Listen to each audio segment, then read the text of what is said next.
આજે આપણે ધોરણ 6 સામાજિક વિજ્ઞાનમાં પાઠ નંબર 1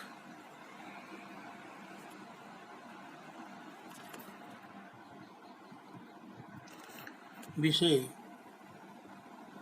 ચર્ચા કરીશું. એમાં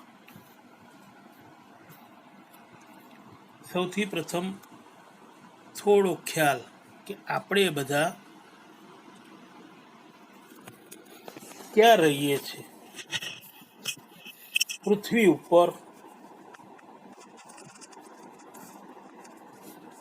એવું આપણે બધા જાણીએ છીએ.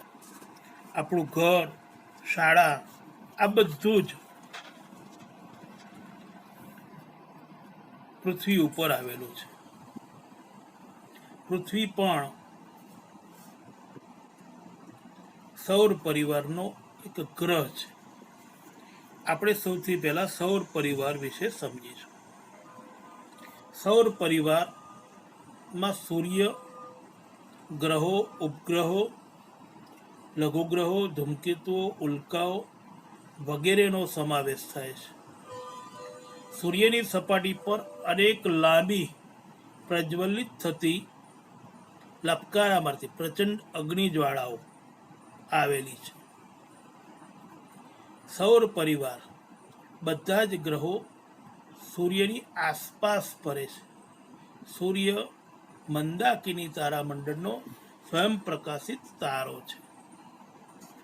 આપણને ગરમી અને પ્રકાશ આપે છે. સૂર્ય એ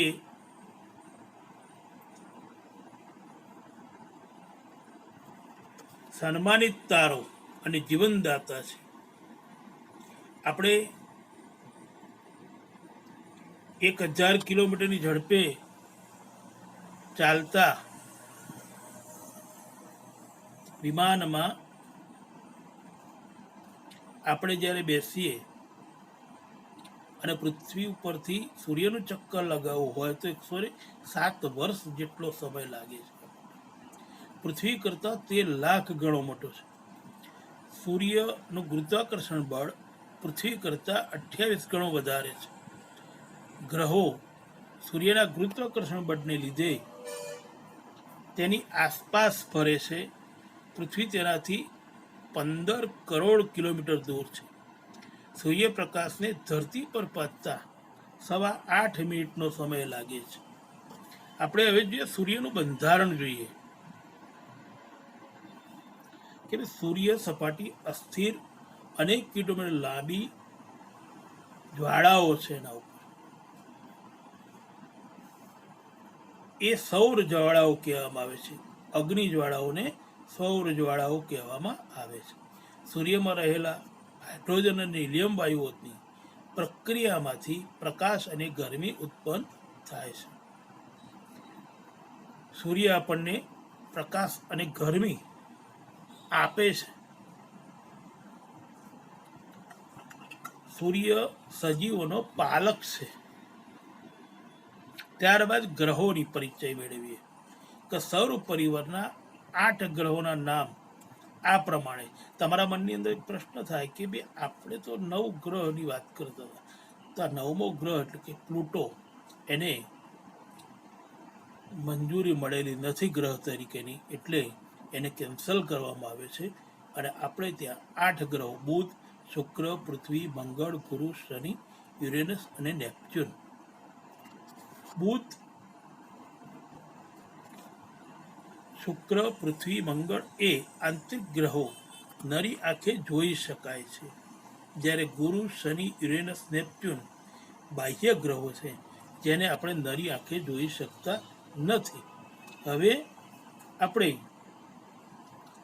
જુદા જુદા ગ્રહોની ચર્ચા કરીએ. આ ગ્રહનું ચિત્ર તમે જોઈ શકો છો. સૌથી નજીકનો ગ્રહ, સૂર્યની નજીકનો ગ્રહ બુધ છે. પીળાશ પડતો રંગ છે એનો. વાતાવરણ અને ઉપગ્રહ નથી. સૂર્યોદય પહેલા અને સૂર્યોદય બાદ થોડો સમય આકાશમાં આપણને દેખાય છે. ત્યારબાદ શુક્ર એ સૌથી ચમકતો ગ્રહ છે. કદ અને વજનમાં પૃથ્વી જેવો, પૃથ્વીનો જોડિયો ભાઈ જેને કહેવામાં આવે છે, એના જેવો લાગે છે, કારણ કે તેનું કદ અને વજન લગભગ પૃથ્વી જેટલા સરખા છે. ઉપગ્રહ એને એક પણ નથી. આસપાસ વાયુના વાદળોના ઘટ્ટ આવરણ આવેલા છે. ત્યારબાદ પૃથ્વી, જેના આપણે જીવસૃષ્ટિ વિકાસ પામી છે, આપણે બધા પણ ત્યાં રહીએ છીએ. શુક્ર અને મંગળ વચ્ચેનું સ્થાન છે. પોતાની ધરી પર આંટો પૂરો કરતા 24 કલાક લાગે છે અને સૂર્યની આસપાસ ફરતા 365 દિવસ લાગે છે. પૃથ્વી પર રાત દિવસ અને ઋતુ પરિવર્તન થાય છે. ધરીનમનને કારણે ઋતુઓ બદલાય છે. આપણે આગળ એના વિશે ડિટેલમાં શીખીશું. પૃથ્વીનો ઉપગ્રહ છે ચંદ્ર. એ ચંદ્ર કોઈ ગ્રહ નથી, પણ ચંદ્ર એ પૃથ્વીનો ઉપગ્રહ છે. ત્યારબાદ તમે પૃથ્વીનું ચિત્ર જોઈ શકો છો. ત્યારબાદ મંગળ. મંગળ એ લાલ રંગનો ચમકતો ગ્રહ છે. આછું વાતાવરણ આવેલું છે. પૃથ્વી કરતાં વધુ ઠંડી અને ગરમી પડે છે. 2 ઉપગ્રહો છે. વૈજ્ઞાનિકો દ્વારા વાતાવરણ વિકસાવવા પ્રયાસ થઈ રહ્યા છે. ત્યારબાદ ગુરુ. ગુરુ એ આછા પીળાશ પડતો સફેદ ગ્રહ છે. વાયુઓનું આવરણ આવેલું છે. ઠંડો ગ્રહ છે. 79 ઉપગ્રહો છે. મોટો ભીમકાય ગ્રહ. દૂરબીનથી જોતા ટપકાવાળી સપાટી આપણને મનોહર લાગે છે. ત્યારબાદ શનિ. શનિની આસપાસ ભીંટી આકારના નીલા રંગના 3 તેજસ્વી વલયો આવેલા છે. એમાં ગુરુ અને યુરેનસની વચ્ચે આવેલો આ ગ્રહ છે. ગુરુ પછી સૌથી મોટો ગ્રહ છે. આ વલયો માથા પર પહેરેલી પાઘડી જેવા લાગતા હોવાથી શનિને પાઘડીયો ગ્રહ કહે છે. 62 જેટલા ઉપગ્રહો છે. એટલે સૂર્યથી દૂર ઘણો બધો છે, એટલે તાપમાન ત્યાં ઓછું છે. યુરેનસ. યુરેનસ એ પૃથ્વીથી ઘણો દૂર, સામાન્ય દૂરબીનથી દેખાતો નથી. વિલિયમ હર્સલ નામના ખગોળશાસ્ત્રીએ ઈસવીસન 1781માં શોધ્યો. ઠંડો ગ્રહ છે. ત્યારબાદ નેપચ્યુન. લીલા રંગનો ગ્રહ છે. અહીં પૃથ્વીની જેમ ઋતુ પરિવર્તન થાય છે. હવે ગ્રહો આપણે કેવી રીતે યાદ રાખીશું? અંગ્રેજીમાં ગ્રહોના નામ મેં લખ્યા છે અને નીચે એનું ગુજરાતી પણ કર્યું છે. હું બધા જ મારા પરથી ગ્રહોના નામ: બુધ એને અંગ્રેજીમાં કહેવાય મર્ક્યુરી, શુક્ર વેન્યુસ, પૃથ્વી અર્થ, મંગળ માર્સ, ગુરુ જુપિટર, શનિ સેટ્રમ, યુરેનસ અને નેપચ્યુન. આને અંગ્રેજીમાં આપણે આ રીતે ઓળખી શકીએ. હવે મેં એક વાક્ય લીધું છે: my very excellent mother just sir use noodles. માયમાંથી પહેલો અક્ષર માય એમ એટલે મર્ક્યુરી, વી વેરીનો વી વેન્યુસ, એક્સેલન્ટનો અર્થ, મધરનો એમ માર્સ, જસ્ટ એનો જુપિટર, સર્વનો એસ લીધો Saturn, use Uranus, noodles Neptune. એવી રીતે આપણે આ ગ્રહોને યાદ રાખી શકીએ છીએ. ત્યારબાદ ચંદ્ર. ચંદ્ર એ ગ્રહ નથી, પણ તે પૃથ્વીનો ઉપગ્રહ છે. પૃથ્વી ફરતે એક આંટો પૂરો કરતા 29.5 દિવસ લાગે છે. તમને એમ થાય 29.5 એટલે કે 6 કલાક જેવો સમય એને લાગે છે. દર 4 વર્ષે 6 કલાક ઉમેરવામાં આવે છે એની અંદર. એટલે લીપ વર્ષ આવે છે ફેબ્રુઆરીનું. વાતાવરણ પાણી નથી એના ઉપર, તેથી ત્યાં જીવન નથી. ચંદ્ર પર પ્રકાશિત સૂર્યનો પ્રકાશ તેના પર પડે છે, તેથી પ્રકાશિત દેખાય છે. ચંદ્ર પર ઉલ્કાપાતના લીધે ખાડા જેવા જોવા મળે છે. મૃત જ્વાળામુખીઓ ચંદ્ર ઉપર આવેલા છે. ઉલ્કાઓ. ઉલ્કા એટલે આકાશમાં ફરતા પથ્થરના નાના ટુકડા, જેને ગ્રહો પણ કહે, ગ્રહનો ભાગ છે. એટલે કે પૃથ્વીની નજીક આવતા ગુરુત્વાકર્ષણ બળ લાગે છે અને પૃથ્વી તરફ ખેંચાઈ આવે છે. એટલે વાતાવરણમાં પ્રવેશતા સળગી ઉઠે છે, આકાશમાં લીસોટા દેખાય છે, તેને તારો ખર્યો તે કહેવાય. એટલે કે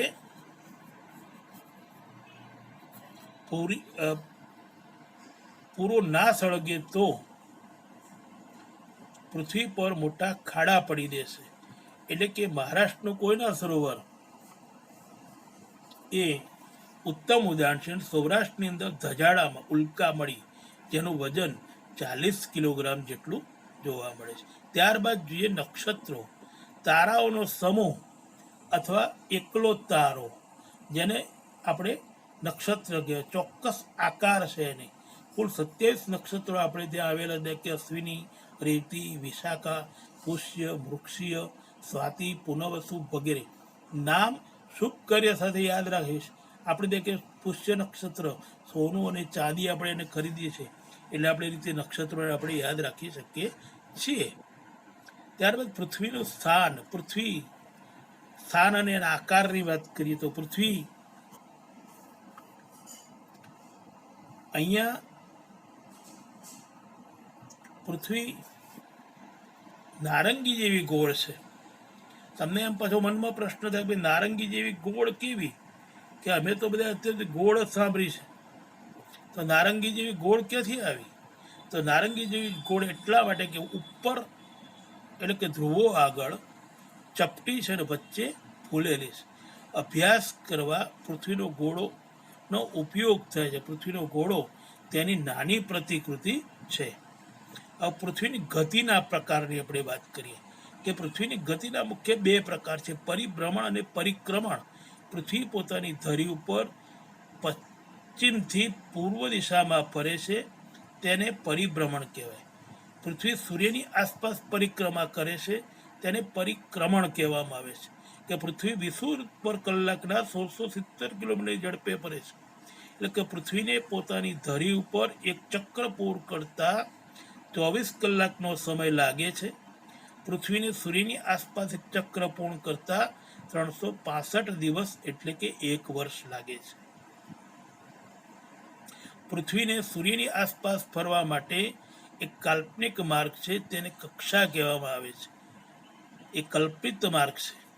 પૃથ્વી પોતાની ધરી ઉપર 23.5 અંશ અને કક્ષા સાથે 66.5 અંશનો ખૂણો બનાવે છે. પૃથ્વીના ધરીનમનને કારણે ઋતુઓ થાય છે અને દિવસ રાત લાંબા ટૂંકા થાય છે. 21મી જૂને કર્કવૃત અને 22મી ડિસેમ્બરે મકરવૃત ઉપર સૂર્યના કિરણો પડે છે. ત્યારબાદ ધ્રુવનો તારો આકાશમાં એક જ દિશામાં જોવા મળે છે, એક જ સ્થળે દેખાય છે. આ ધ્રુવનો તારો એ દિશા જાણવા માટે ખૂબ જ ઉપયોગી છે. સપ્તર્ષિ તારાની મદદથી શોધી શકાય. ઉત્તર દિશામાં આપણને જોવા મળે છે. રણમાં મુસાફરી કરનાર, દરિયાઈ સફર કરનાર સહેલાઈથી એને શોધી શકે. એટલે કે તારો જે દિશામાં એમને જોવા મળે એ ને ઉત્તર દિશા જાણીને એ લોકો આગળ સફર કરે છે. ધ્રુવનો તારો ઉત્તર દિશામાં હોય, આટલું યાદ રાખવાની વાત આપણે કરીએ કે ધ્રુવનો તારો ઉત્તર દિશામાં હોય છે, પરંતુ તે દક્ષિણ ગોળાર્ધમાં જોઈ શકાતો નથી.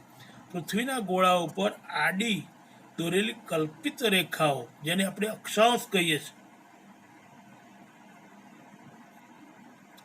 એટલે કે પૃથ્વીના ગોળા ઉપર ઊભી દોરેલી કાલ્પનિક રેખાઓને રેખાંશ કહેવામાં આવે છે. અક્ષાંશ ઋતુની સંખ્યા 281 છે. રેખાંશ ઋતુની સંખ્યા 360 છે. પૃથ્વીની મધ્યમાંથી પસાર થતી 0° આડી રેખાને વિષુવવૃત્ત કહેવામાં આવે છે. એટલે પૃથ્વીની મધ્યમાંથી પસાર થતી 0° આડી રેખાને ગ્રીનિચ રેખા કહેવામાં આવે છે. એટલે કે વિષુવવૃત્ત 23.5 ઉત્તરે આવેલી આડી રેખા કર્કવૃત્ત અને દક્ષિણે આવેલી રેખાને મકરવૃત્ત કહેવામાં આવે છે. ત્યારબાદ અક્ષાંશ અને રેખાઓ વિશે આપણે વાત કરીએ કે આડી કાલ્પનિક રેખાઓ જેને અક્ષાંશ વૃત્ત કહેવામાં આવે છે, ઊભી કાલ્પનિક રેખાઓ જેને આપણે રેખાંશ વૃત્ત કહીએ છીએ. કુલ 181 અક્ષાંશ વૃત્તો છે, જ્યારે રેખાંશ વૃત્તોની સંખ્યા 360 છે. વિષુવવૃત્તથી સરખા કોણીય અંતરે જોડાનાર પૂર્વ પશ્ચિમ સળંગ વર્તુળ એટલે અક્ષાંશ વૃત્ત, અક્ષવૃત્ત કહેવાય જેને. જ્યારે ધ્રુવો પાસે એકબીજાને મળે છે આ રેખાંશ વૃત્તો. વિષુવવૃત્તથી સરખા કોણીય અંતરે જોડનાર ઉત્તર દક્ષિણ ધ્રુવ સળંગ રેખા એટલે રેખાંશ વૃત્ત. લીપ વર્ષ, હમણાં આપણે આગળ વાત કરી હતી કે ભાઈ 29.6 કલાક કેમ, એ વાત આપણે અગાઉ થોડી ચર્ચા કરી હતી. એની લીપ વર્ષ એટલે કે પૃથ્વીનું એક વર્ષ એટલે કે 365 દિવસ અને 6 કલાક. બાકી બચેલા 6 કલાક દર 4 વર્ષે ફેબ્રુઆરી મહિનામાં એક દિવસ વધારીને એટલે કે 28 ને બદલે 29 ફેબ્રુઆરી ગણી સરભર કરાય છે. તે લીપ વર્ષને કહેવામાં આવે છે. ઉત્તરાયણ 22 ડિસેમ્બરના રોજ થાય, પણ 14મી જાન્યુઆરીના રોજ સૂર્ય મકર રાશિમાં પ્રવેશ કરે છે. આથી તેને આપણે મકર સંક્રાંતિ કહીએ છીએ. અને 22મી જૂનથી સૂર્યના કિરણો પૃથ્વીથી ખસીને દક્ષિણ તરફ પડવા લાગે છે. આથી એને દક્ષિણાયન કહેવાય છે. સૂર્યનો અમુક ભાગ દેખાતો બંધ થઈ જાય, તેમજ પૂર્ણ ચંદ્રનો અમુક ભાગ ન દેખાય અને આખો ચંદ્ર દેખાતો બંધ થઈ જાય ત્યારે ગ્રહણ થયું એમ કહેવાય. સૂર્યનો ક્રાંતિવૃત્ત અને વિષુવવૃત્ત વર્ષમાં 2 વખત એક રીત બીજાને છેદે છે.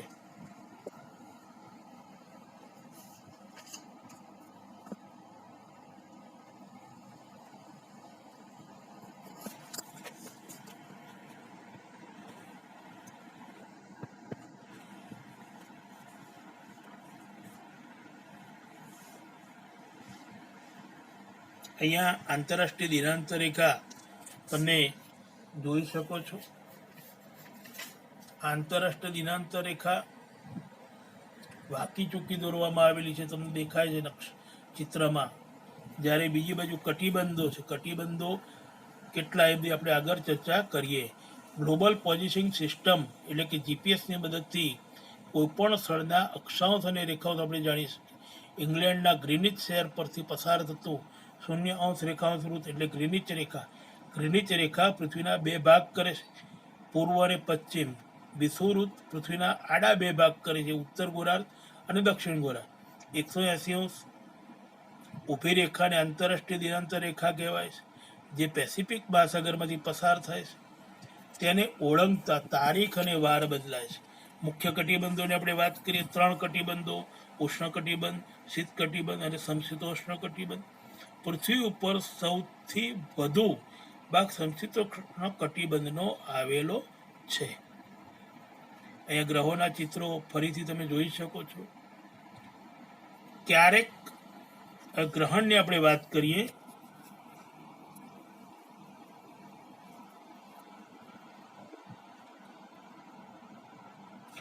સૂર્યગ્રહણ ક્યારેક ચંદ્ર પૃથ્વીની આસપાસ ફરતી વખતે સૂર્ય અને પૃથ્વીના વચ્ચે આસપાસ આવી જાય છે. આ વખતે ચંદ્રના પડછાયાથી સૂર્ય આપણને દેખાતો નથી. આ ઘટનાને સૂર્યગ્રહણ કહેવાય. આખી દુનિયામાં સૂર્યગ્રહણ એક જ સાથે જોઈ શકાતું નથી, કારણ કે ચંદ્ર સૂર્ય કરતાં નાનો હોવાથી તે સંપૂર્ણ રીતે સૂર્યને ઢાંકી શકતો નથી. એટલે કે સૂર્યગ્રહણ અમાસના દિવસે થાય, પરંતુ દર અમાસે થતું નથી. ચંદ્રગ્રહણ, ચંદ્ર અને સૂર્યની વચ્ચે પૃથ્વી આવે ત્યારે ચંદ્રગ્રહણ થયું કહેવાય. ચંદ્રગ્રહણ પૂનમના દિવસે થાય છે, પરંતુ આ ઘટના દર પૂનમે બનતી નથી. આપણે દર પૂનમે જોવા ના મળે કે દર પૂનમે આપણે ગ્રહણ થયું એવું કહીએ કે ચંદ્ર, પૃથ્વી અને સૂર્ય એક જ લાઈનમાં આવે છે. તમે ચિત્રમાં જોઈ શકો છો. ધન્યવાદ. આપણે આ પાઠની અહીંયા ચર્ચા પૂરી કરીએ છીએ.